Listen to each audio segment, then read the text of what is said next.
Trevor, I want to talk about the Notre Dame offense. And this is going to be an interesting conversation because this side of the ball, this is always going to be more interesting than the defense because this side of the ball is the side where we're talking about there's a rising needed from where they were. Defense is like, look, if you just maintain, you can be back in the title game next year, right? Because you were the reason they were in the title game last year, right? Just maintain your level of excellence over the last 2 years, and the program's going to be pretty good. The offensive side of the ball is still the one that needs to take that jump. Now, the defense had some moments last year, but you're always going to have that. I don't care how good, there's a game as good as the 2019 LSU offense was, and it was one of the greatest I've ever seen. Probably that and 08 Oklahoma are the two best I saw in the regular season. But that 08 Oklahoma team got shut down by Florida in the national title game. This team went out against Clemson in 19 and put 40 on Clemson in the national championship game and put up 60 on Oklahoma in the semifinals. So like that, but even that year, they scored 23 points in a win over Auburn. Everybody has an off day. Defense is there. It's about stay there. And if you can improve in certain areas, that's awesome. But just as long as you do is maintain, if the offense maintains what it was last year, it's pretty good, but you're not winning a championship with it. And as we saw that this past season, and we've seen it in a lot of years. And so that's a big thing for me, Trevor, is I need to see this offense take a jump. And so what are the things that we need to see from this offense to take a jump? That's going to be a lot of our offseason discussion. That's going to be a lot of our focus when we're going through and breaking down spring and watching spring and things along those lines. And part of the jump is players taking their level to another, their game to another level. Whether it's like what we talked about before, guys who never played becoming key role players, whether it's role players becoming starters becoming impact players, or impact players becoming like stars of the game.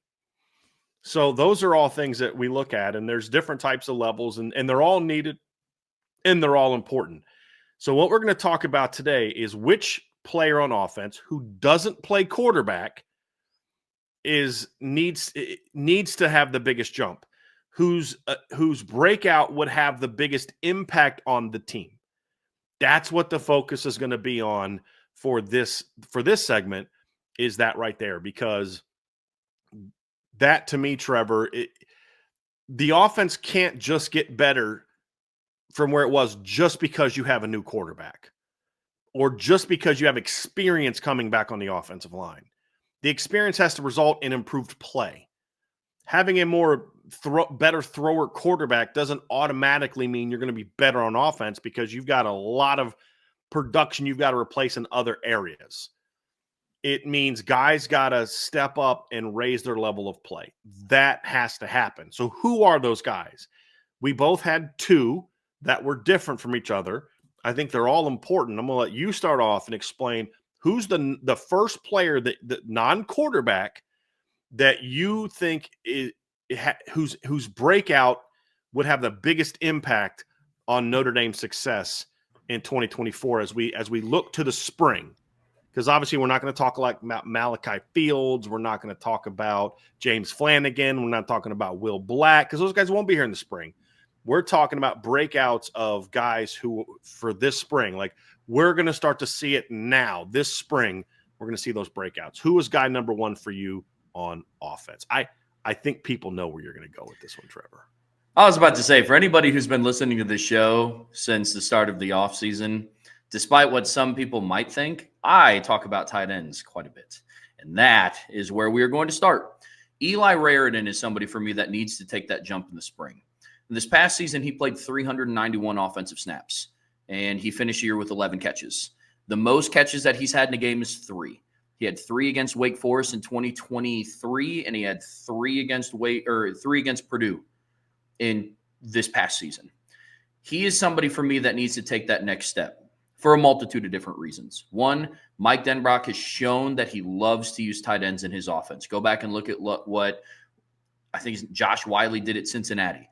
He used Mason Taylor quite a bit, but he used them. And Leonard Taylor. He had those guys as a duo at Cincinnati. Yeah. Mike Denbrock has shown that he loves to use tight ends vertically. He likes to get them the ball quickly if they have more of an athletic skill set, which Eli Raridan does have.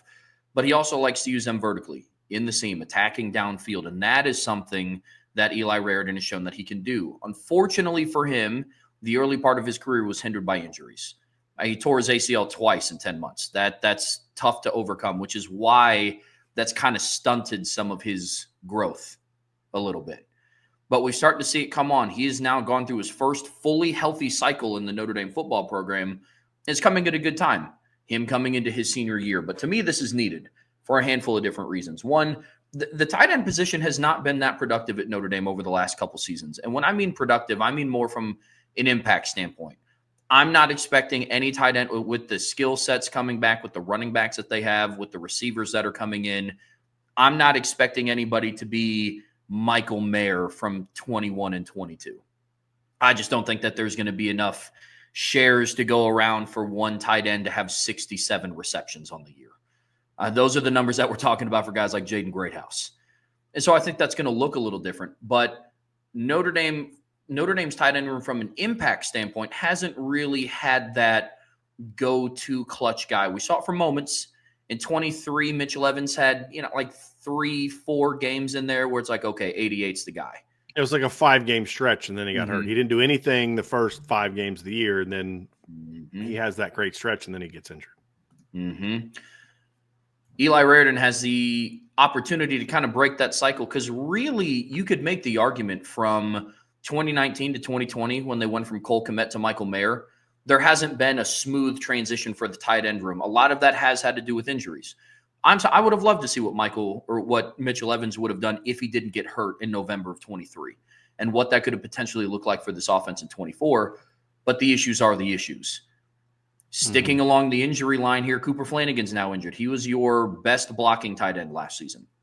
He's injured with an undisclosed timeline of when he's going to return. So what does that leave you with? Ty Washington, a transfer from Arkansas, who has shown his ability, but similar to Mitch Evans, he's shown it in spurts. 23 against Ole Miss, had a couple and decent not games. Even like a game here, a game there, not even like a stretch of 5 games like Mitchell did. You have Jack Larson, who a lot of people say has the best hands on the team, arguably the best hands on the team, probably the best hands in the tight end room. Yeah, they're pretty freaking good. They're pretty good. Yeah. But then you go through, we'll you have think questions about can he separate, can he get open, things like that. But if the ball is in the wheelhouse, Jack Kaiser's bringing it, or Jack Larson's bringing it in. There's no doubt about that. Which are the things that you love to hear. But looking at it moving forward, I can't sit here and predict that Jack Larson is going to break out and dethrone an Eli Raridan from being the probable starter. James Flanagan isn't on campus yet. He's not an early enrolee. His name is escaping me. He's the walk playing on hockey Garrity right now, I think. Right? Yeah. Henry Garrity. Yeah, his Henry Garrity. Yeah. So is a quality walk on. Like, I think Henry Garrity can help you. Kevin Bauman, you mentioned Kevin Bauman. Obviously, he's another injured guy that they're going to expect. But yeah, I like the entire depth chart breaking, like having a spring breakout is so important, Trevor. But I like the point that you're making is like all those things are important, but somebody's got to be the dude. Or this position becomes, because like Mike Denbrock likes him to the tight end, but you know what? Mike Denbrock's not going to force the tight end into the offensive repertoire, which we saw in 2015. When Durham got hurt, second game of the year, Alizé made some big plays, and he would go to Alizé in big moments. Remember that big corner route he threw to Alizé in the fourth quarter against Temple when they're trying to come back. We remember Will Fuller making the game-winning touchdown drive, but it was Alizé's corner route that got that drive going. But he had 13 catches that season, right? He's not going to force the tight end into the pass game if that guy doesn't emerge. That guy needs to be the guy, and you need somebody to step up. And there's no doubt for me. I think you're spot on that Eli has the best tool set. But man, I honestly think Eli, if he can figure it out, is a more dangerous player than Mitchell Evans was. And that's not like sour grapes now that Mitchell's gone. He's just a different type of weapon that I think could be really, really dynamic if he can stay healthy, which, I'm going to ask you I'm going to ask you a question, Trevor, but one thing we can both agree on, first of all, what's the biggest thing you want to see from Eli Rarid in the spring? Health. Mm-hmm. Stay healthy. Beyond that, what is it from him specifically that you really need to see this spring for you to go into the fall thinking, oh, yeah, a breakout's coming. Wait, hey, college football, get ready because number 9's coming at you. What is it that you need to see from him this spring, Trev? I need to see him being a reliable part of the offense. That's the big thing for me, especially with there's a lot of talk around Malachi Fields coming in. Well, he's not going to be here until after the spring. So spring specifically, that opens the door, yes, for a Micah Gilbert in the boundary. I believe that also opens the door for Eli Raridon to step up and be to whichever quarterback is going to start that's going through the competition, whether it's Minchie, Angeli, Carr, whenever they step in, they know that number 9 in the offense is kind of their old reliable. That's what the tight end position at Notre Dame had been for so long. In 22, it was kind of their only passing threat, let's be honest. But even in 2021, they still had Kevin Austin, but Michael Mayer still had a really good year. Really good year. But I think of guys like Cole Kmet in 2019. Chase Claypool was the dude in that offense from a receiving standpoint, but Cole Kmet was always that guy who sparked the offense against Georgia. Cole Kmet did.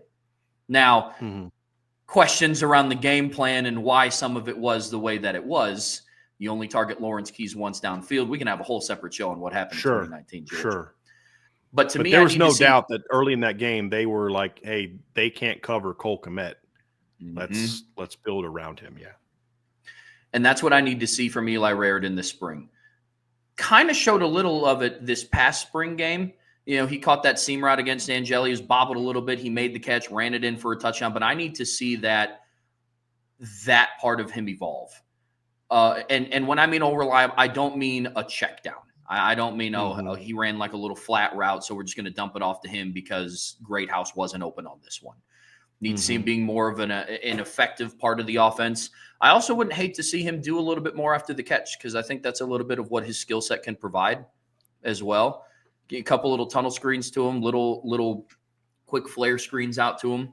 You know, I'd like to see that. Too. I think he can be a big play guy. You and I were looking at this yesterday. Mitchell Evans was targeted beyond 20 yards down the field twice last season. That's it. I'll be shocked if that's not a bigger number. If Eli Raridon breaks out, I fully expect that number to be greater. And I do think we'll start to see it in the spring, to your point. Yeah. Yep, I do too. But that's what that looks like for me, Brian. Yeah. I'd like to see him get back to blocking like he did as a freshman as well. That's a big one for me because he was a really good blocker as a freshman. I'm gonna start off, Trev. I'm gonna start off up front. And I was kind of all around on this one.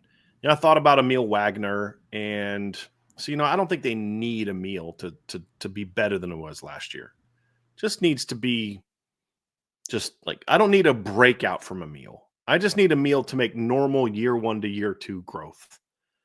If he breaks out and becomes a star, great, but I don't need it.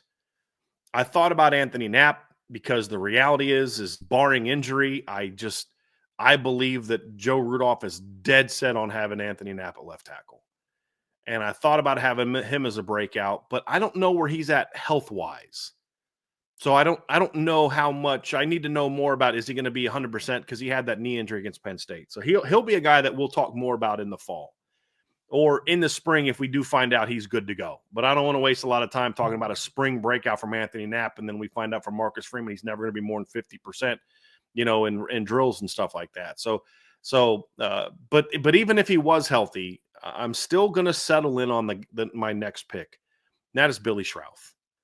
And I saw Athlon Sports yesterday had their preseason way too early All-America team for 2025.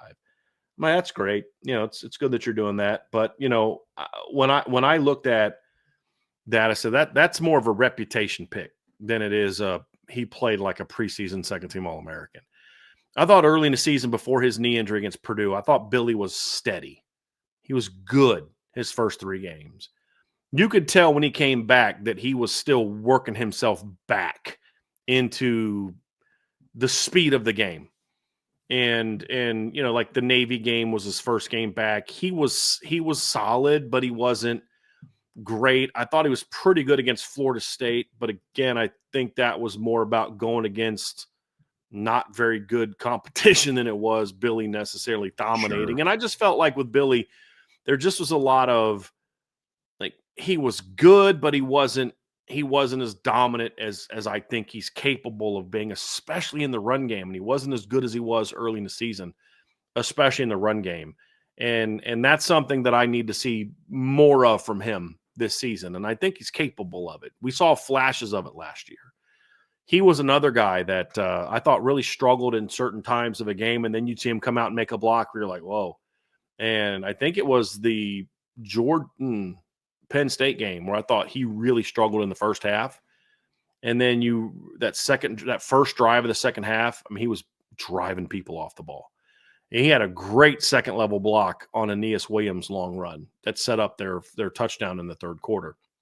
He's got the tools to be an All-American. There's no doubt about it. I just need to see him become that. And Athlon's sort of projecting that onto him, and I'm okay with it. I'm not saying like you guys are stupid for having. No, he's capable of that, but I need to see him take that jump, and I think it needs to happen this spring. And obviously being healthy is going to help.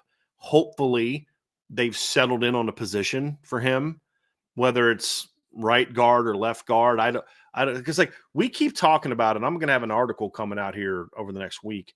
And I'm going to say, like, obviously Notre Dame's got to figure out what they're going to do with left tackle and right guard.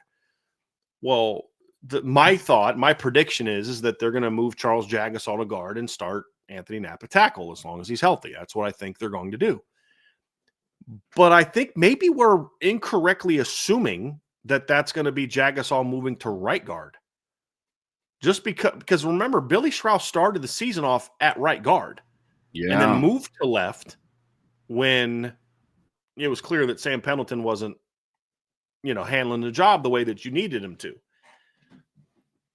Could it be that they want to get Anthony and Charles side by side? So what Anthony lacks in maybe girth, you're making up for by putting a 6'7", 330-pound monster next to him. You know what I mean? And here's a thought.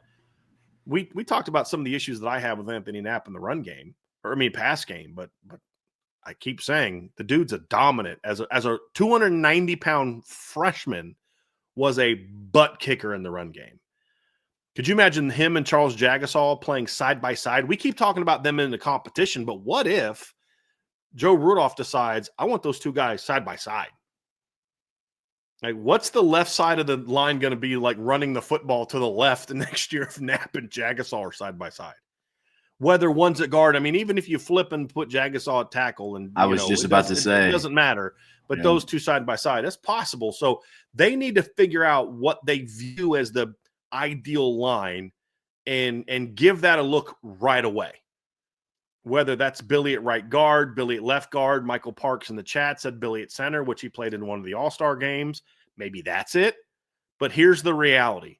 Figure out where you want to play Billy Schrauth. Right guard, left guard, don't care.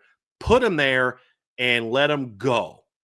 And then it's up to Billy to put in the work needed to take his game to another level.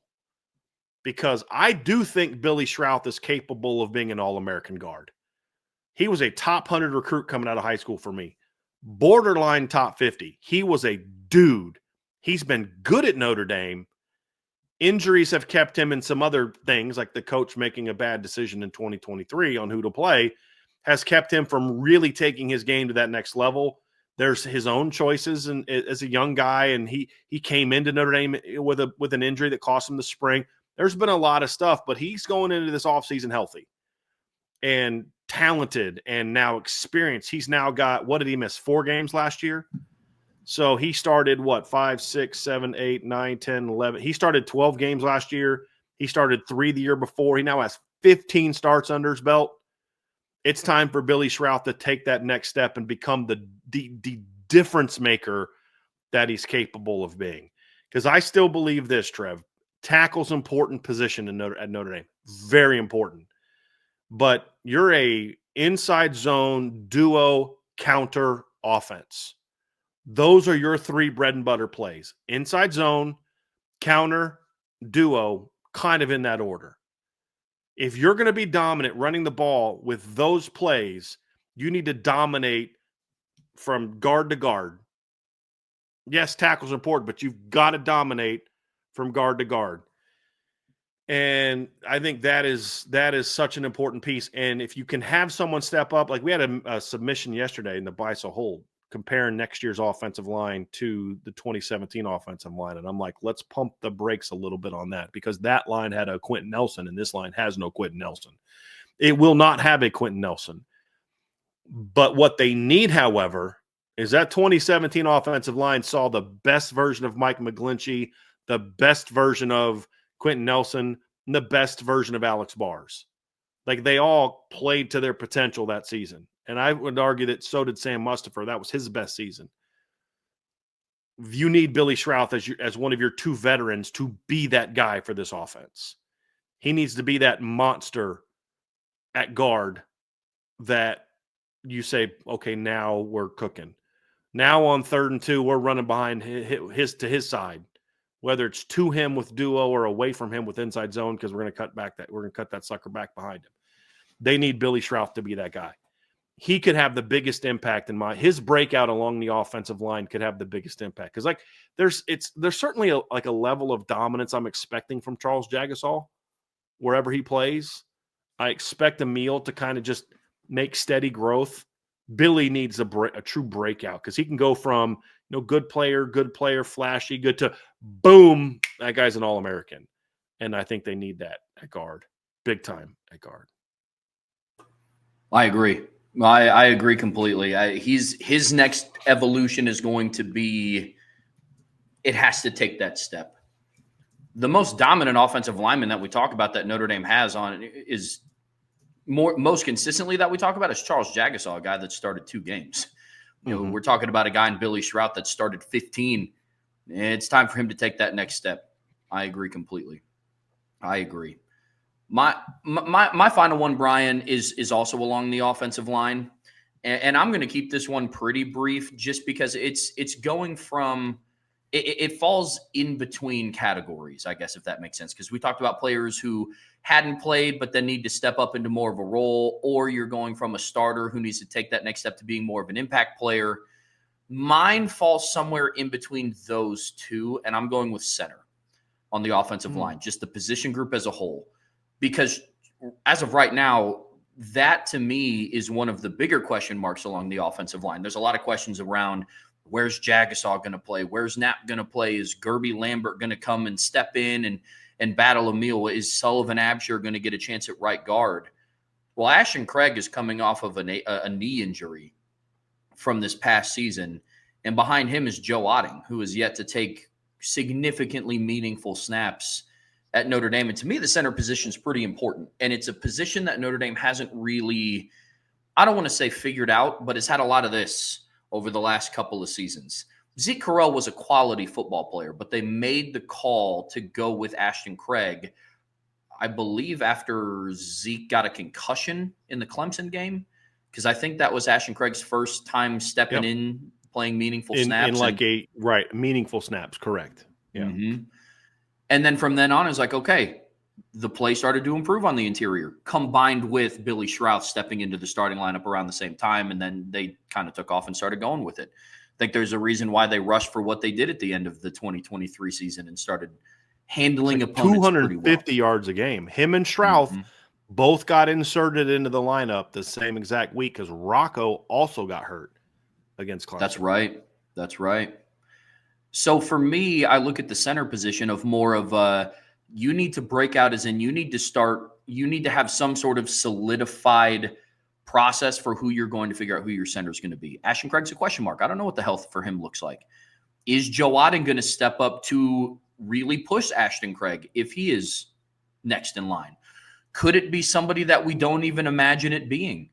Could it be an Anthony Knapp? Do they move him to the interior and try him out at center? Could it be, Michael Parks brought it up in the chat, could it be a Billy Schrouth? Who knows? Because full transparency, if you were going to ask me who the starting left tackle was going to be the second week going into fall camp after Jagasaw went down, I would not have put my money on Anthony Knapp. I wouldn't have, but he did. And then he ended up starting 15 games. And so could it be that third I don't want to say unknown, but it could be that third wild card guy. Could it be somebody else moving, like a Billy Schrouth? I mean, that, yeah, right. Like, let's say they get to the point where, like, dude, Sullivan Absher's got to play, Anthony Knapp's got to play, Jagasol's got to play, Wagner's got to play, and Schrouth's got to play. Okay, those are clearly our 5 best linemen. Okay, who's playing center? You know what I mean? Like, well, Billy's played center before. I mean, not in a game, but he's taken snaps before. You know, he's done it in high school and at the, to your point, maybe it's somebody else. Maybe it's something like that. That's fair.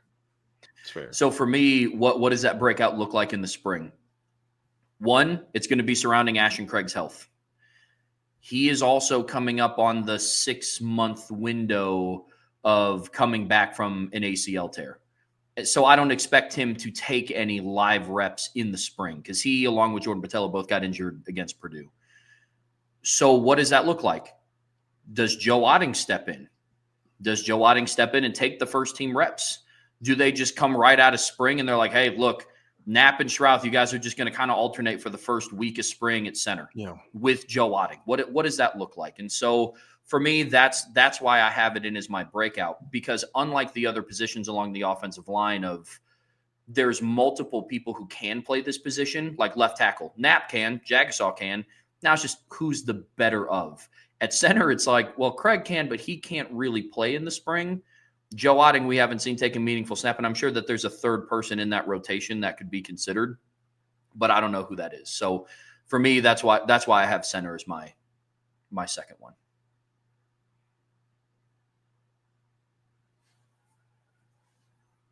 My second one is not one player, it's a group of players, and you need one of them step up. And one of mine is the speedy receivers. You need somebody that's has some level of game-breaking ability at speed to step up. And there's 3 guys I have in mind, and maybe one's in the slot, maybe one's outside. I don't care. But I believe they have 3 receivers in their roster coming back next year who will participate in the spring that I believe one of them has to break out. Now, the breakout can be different things. It could be somebody who has 20 catches for 450, 500 yards. They're just – and 5 times, like, okay, that guy only touches the ball like an average of once or twice a game, but when he touches it, it's a big play. It could be a guy that doesn't play a lot that goes to being a difference maker. It could be Will Fuller went from catching 6 passes as a freshman to 70 for over 1,000. He had, as a sophomore, he had over twice as many touchdowns as a sophomore than he had catches as a freshman. Golden Tate went from 6 catches as a freshman to over 58 for over, I think it was like 58 for 1,080 and over 10 touchdowns as a sophomore. Equinemius St. Brown had 1 catch for 8 yards as a freshman, and the next year went and had over 50 for over 900 yards. I mean, that has happened before. It would not surprise me to see something like that happen with the talent, but it doesn't have to only be that.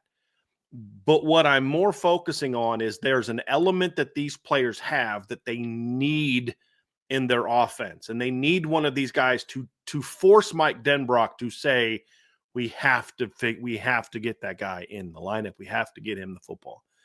The 3 players I have in mind are KK Smith, Cam Williams, and Logan Saldate. Those are the 3 guys that I have in mind. KK we've seen before. We know he can run. He can fly. We saw that last year in the spring. But he's got to get stronger. He's got to prove he can stay healthy. KK's an interesting player because KK in high school, and I never thought I'd call him KK, but it's just like, its name's KK on the roster now. I'm kind of past the whole, I'm not going to call it. His name's Caleb, but I was like, I'm not calling him KK. But that's his name on the roster now, so I'm going to respect that. But, we saw in high school, Trev. I mean, he was a dynamic return guy. He was a guy that could take a screen and make people miss and fly to the ball. He's got downfield speed. I mean, I've talked to different sources around the program, and you start asking them who's the fastest guy on the team. His name almost always comes up as in the conversation for fastest guy on the team. But he just hasn't been able to put it together yet. And there's really been 2 big things holding him back, and that I can see. Number one, just can't stay healthy. He had another shoulder injury last year that cost him the second half of the season. They couldn't play him the second half of the season. And then the other thing is his functional strength is not good enough yet. Now, part of that's because he had a shoulder injury coming into college. He had a shoulder injury last year. That's a big concern that I have. That's a big medical red flag for me. But if KK is healthy this spring, and that's an if, I need to see him get stronger. And why does that matter? Well, number one, if you're a really fast guy, but you don't have good functional strength, you're going to get rerouted like crazy. You're going to get jammed like crazy. And you're not going to be, the only time you're going to catch the ball is when you're just wide open, when you're open. Because and this has been an issue for KK. We saw it in the game this past year. We saw it in the spring game last year. He'd go up for a ball, doesn't really have any strength to kind of get that guy off of him, and the DB just drives him and rides him past the football. He's got to get better with his functional strength. He's never going to, be mistaken for Michael Floyd, from a strength standpoint. Doesn't have to be that because his speed is such that he can be that. I mean, look, if KK figures it out, he only needs to touch the ball 15 times next year to make a big impact. Because I could see KK being a guy that catches 15 to 20 passes and averages over 20 yards a catch. And like a quarter of his touches are touchdowns. I could see that. And you'd have to worry about that when he's in the game. Because he could be a guy. Remember in 2019 when Braden Lindsey kind of had that late season breakout? He had the reverse for a touchdown against USC, the jet sweep for a touchdown against BC. They were throwing him the ball deep. And it got to the point where, and Chris Tyree was like this also, and I'm trying to think what year it was. Or actually, it was a little bit last year. There were certain teams that just were petrified of Chris Tyree. And he'd go in, it was South Carolina in 2022. He'd go in motion, or he'd be in the game, and they would just panic and just overreact to the direction that Chris Tyree went, which opened up some big play opportunities in the pass game, including a bomb to Braden Lindsey for a touchdown. But they would just Braden Lindsey touched the ball once and he could go for 50-yard touchdown. KK can have that type of ability where he gets one jet sweep and one block is made on the perimeter. He makes one guy miss and boom, it's a 69-yard touchdown like Braden had against BC. They run a reverse where they fake a toss and he runs backwards and he goes around and he just outruns the defense for 50-yard touchdown like Braden Lindsey did against USC in 2019. Or he just – what was Braden's stat line against what was his stat line to I think it was Navy. I think he caught like 2 passes for like 90 yards or something like that. Let me look up what his stat line was that game. But like the point being, Braden in 19 didn't need a lot of touches to be an impact player. He was just kind of 2 catches for 87 yards and a touchdown. In the last 4 games of the year, Braden Lindsey caught 5 passes. That's it. 5 passes in the last 5 games of the year. But those 5 passes went for, let's see here, 142 yards and a touchdown. He also, in that stretch, had 9 carries. So nine like where he, they reverses or jet sweeps. He had 9 carries for 131 yards. So what did I say? 131 yards rushing. Do you remember what I said the receiving yards were, Trev? So 140. So he had 135, would be 142. So 87 plus 48 plus 7. Yeah, 142. So in the last 5 games of that season, Braden Lindsey had 273 yards, and he had 2 touchdowns. That's it. But he only touched the ball 14 times during that stretch. Excuse me, last 4 games of the season. He touched the ball only 5 catches, and he had, what did I say, 9 carries, so 14 times, 273 yards, and 2 touchdowns. And then you obviously remember the play he had, the 51-yard run he had against USC that year. The point being, Braden Lindsey didn't need to touch the ball a whole lot to make big plays. In 2019, Braden Lindsey had 13 carries for 200 yards and 11 catches for 254 yards and 2 touchdowns. Why can't KK Smith do that? Why can't Cam Williams do that? Right? Like, figure it out. And that was my frustration with the offense in 2019 is, why did you wait till the last 4 games of the season to do that with Braden Lindsey when we all saw he was capable of that against New Mexico?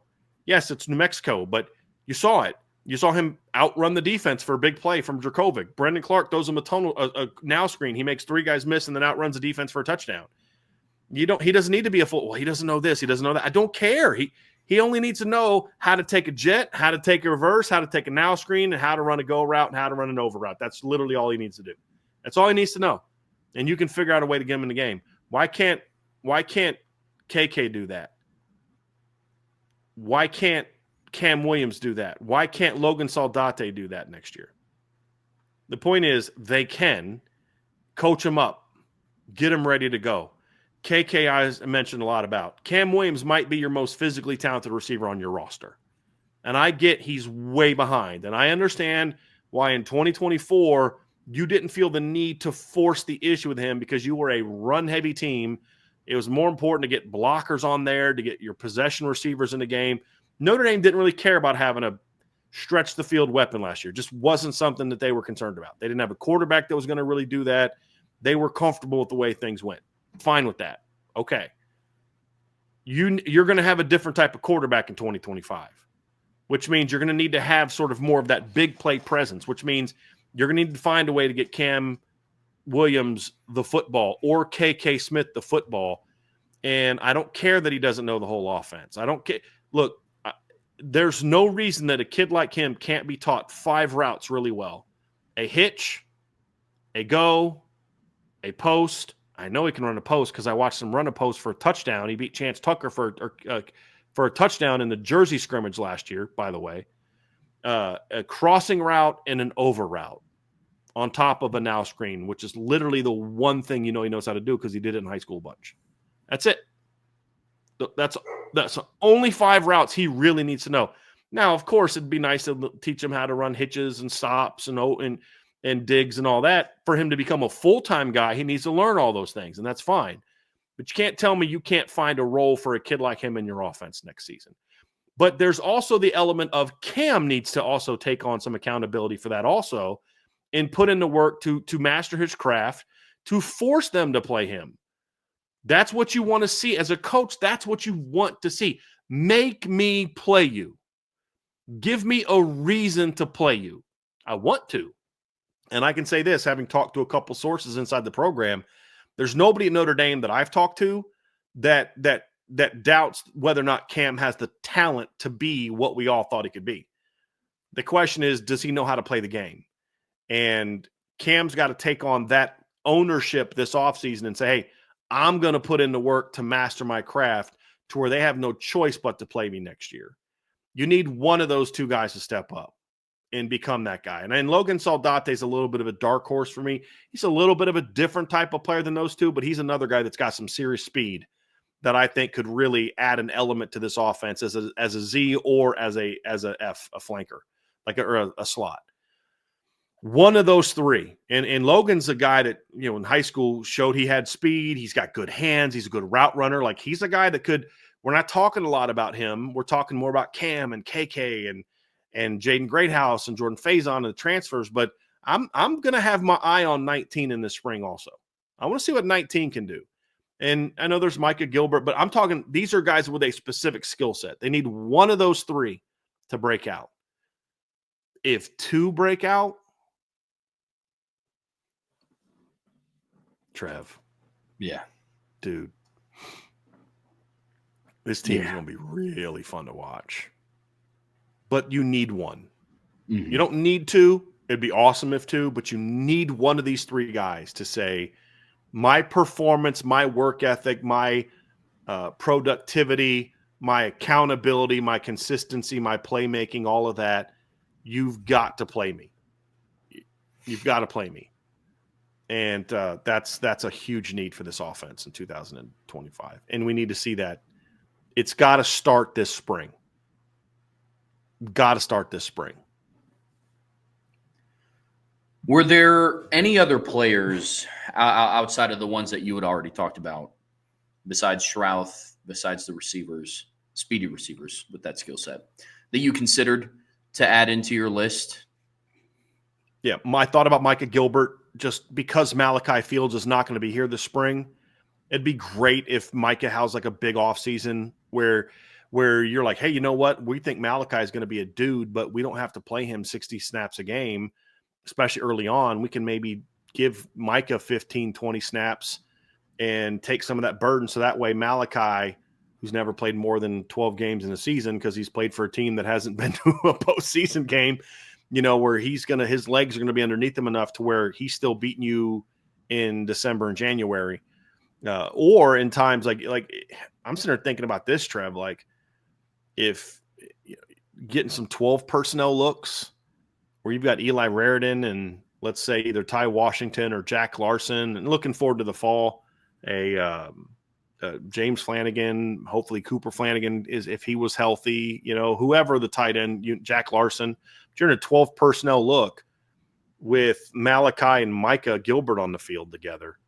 Number one, I'm going to have a real physical blocking group for my stud running backs. But number two, I got some size and some serious ball skills on the field too, where if I can get you to come down and try to stop our run, I'm going to be able to take some shots. They can all stretch the field. I mean, if you're in a 4-down alignment with James Flanagan, Eli Raridan, or Ty Washington, and you've got Micah Gilbert and Malachi Fields on together, you've got at least three guys you can take a shot with, if not four.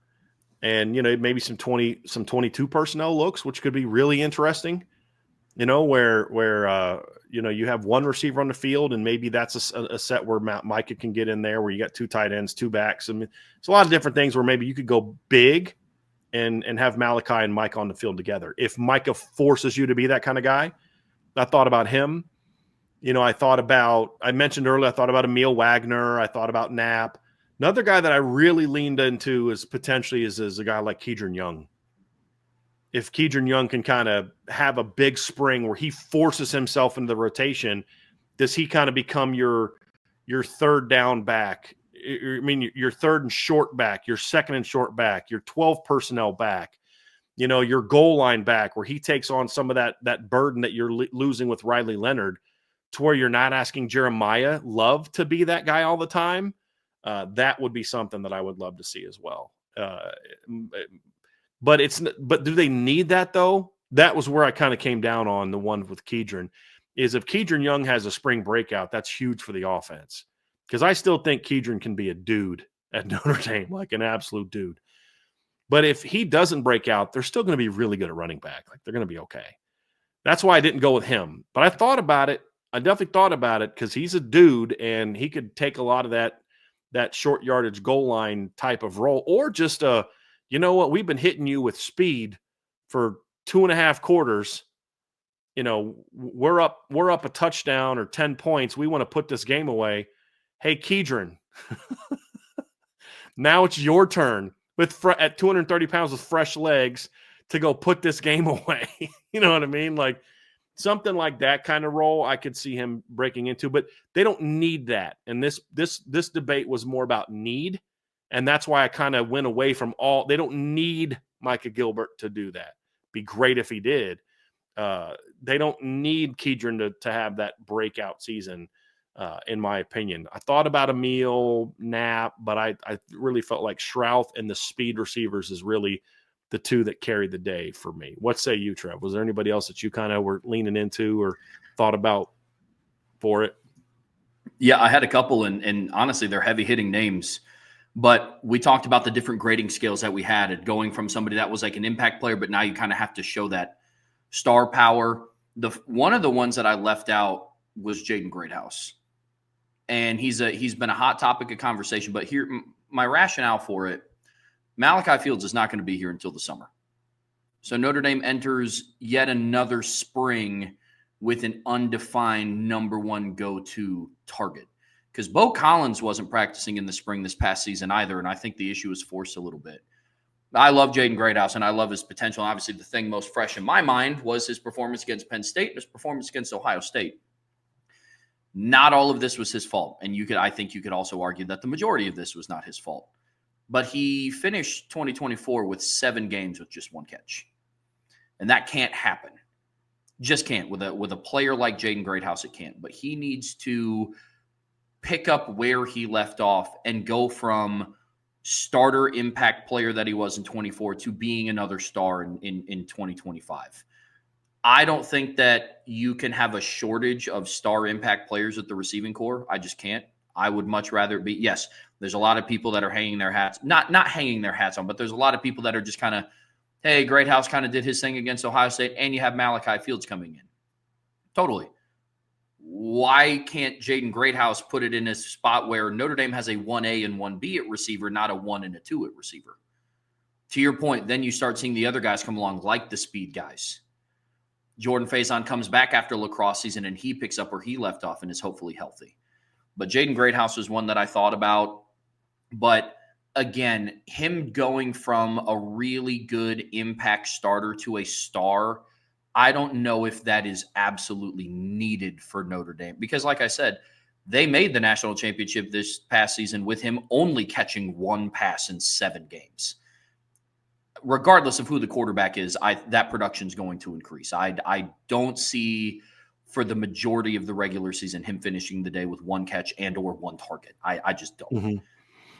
Another guy that I thought about was Charles. Can I before you move on from Jaden Greathouse, can I make a comment on that? Yeah. I thought about him for 3 seconds, and here's why I went away from Jaden Greathouse. Because my first thought was him breaking out to be that star player, but here's the thing. I thought he already did that last spring. He was phenomenal last spring. It's like, so if he's phenomenal again this spring, okay, will they do that with him in the fall? Will the quarterback, you know what I mean? That was kind of the reason I kind of went away from it, because like he was a dude last spring, Trev. Like what we saw against Penn State and Ohio State, like you all want to know why we hyped up Jaden Greathouse so much last spring, and it wasn't just us. And this is something that I was told, like all the sites were hyping up Jaden Greathouse, because that's what he was doing every day we were at practice. That's what he did in the Jersey scrimmage. And there were times when he was doing that and they weren't getting him the ball. Like there was 2 or 3 times he was wide open in that where he wasn't getting the ball. He was torching the Notre Dame secondary, which is one of the best in college football. We saw that constantly, but it didn't translate. I don't think that's on him. It's not about him that I went away from it. It's like, I think Jaden Greathouse is a dude. It's whether or not the quarterback's going to throw him the freaking ball. So that's why I was like, if he dominates again this spring, whatevs. It's like he did that last spring. So everything you said is legit and correct. I just kind of felt like, and I'm saying this because you weren't here last spring. You weren't covering the team last spring. So you couldn't have known this. But that's why I didn't pick him, is because of that. Because it's like, well, he already did that last spring. Totally. Like we need to see them do that. Like he needs to be more involved in games, no doubt. But I'm not going to believe that they're going to focus on him the way they need to until we get the games and they're doing it.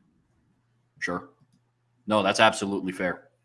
Absolutely fair. The only other person that I thought about was Charles Jagasaw. And the reason why, his tenacity on the field is fantastic. He had a pretty good national championship game. He was fantastic when he stepped in at right guard against Penn State. But at the end of the day, we're talking about a guy that's had a pretty injury-riddled last couple of seasons, and he has only started 2 games. So for me, his breakout in the spring is staying healthy. Kind of like similar conversation with Eli Raridan. Number 1 priority is stay healthy. But 2, you need to make it as such where Joe Rudolph, Mike Denbrock isn't just relying on watching a half of a game against Penn State and your performance against Ohio State to be like, all right, this dude's just going to start somewhere. Take your game to that next level, be that level of consistency. Because one of his most dominating blocks against Penn State, he went the wrong way. One of his 5 to 6 dominating blocks in that game. But that is where it comes in to where he hasn't played that much football. Anthony Knapp has more snaps than he does. Ashton Craig has more snaps than he does. Billy Schrouth has more snaps than he does. Emil Wagner has more snaps than he does. So Charles Jagasaw was another one of those players for me. I went away from it because his upside is such to where his breakout is, for me, would literally just be consistency. Because I think a lot of those issues that I brought up get solved with just being healthy and staying in the lineup. it was a lot left to be desired when he got injured, unfortunately, at the start of fall camp last season, because if he would have played this past year more so than what he did, he's nowhere sniffing my breakout list because he's already there. In the same light that Jeremiah Love is not sniffing my breakout list for the spring because it's what do you need to see from 4? Right. We won't know that he's becoming that next level. Like, what is a breakout for him? It's a Heisman finalist. I mean, that's the only next level that he's going to get to. Yeah. But we're not going to see that this spring. You know what I mean? So, yeah. I'm with you. Well, listen, folks, that's going to do it for the offensive spring breakouts. There's going to be much more conversations around players breaking out in the spring. Spring practice is going to start here most likely sometime within the next couple weeks, definitely less than a month. But to make sure that you guys are in the now, be sure to hit that like button, hit that subscribe button, hit that notification bell, share this podcast with your friends and family, anybody that you know loves Notre Dame and college football as much as you do. And the best way to stay in the loop is check out the Champions Lounge. You can find that at boards.irishbreakdown.com. Those are our premium message boards, all the mailbag questions that have come in, all of the topics that we've been talking about on the shows. Those discussions are happening right now over on the message board. So you can find all that at boards.irishbreakdown.com.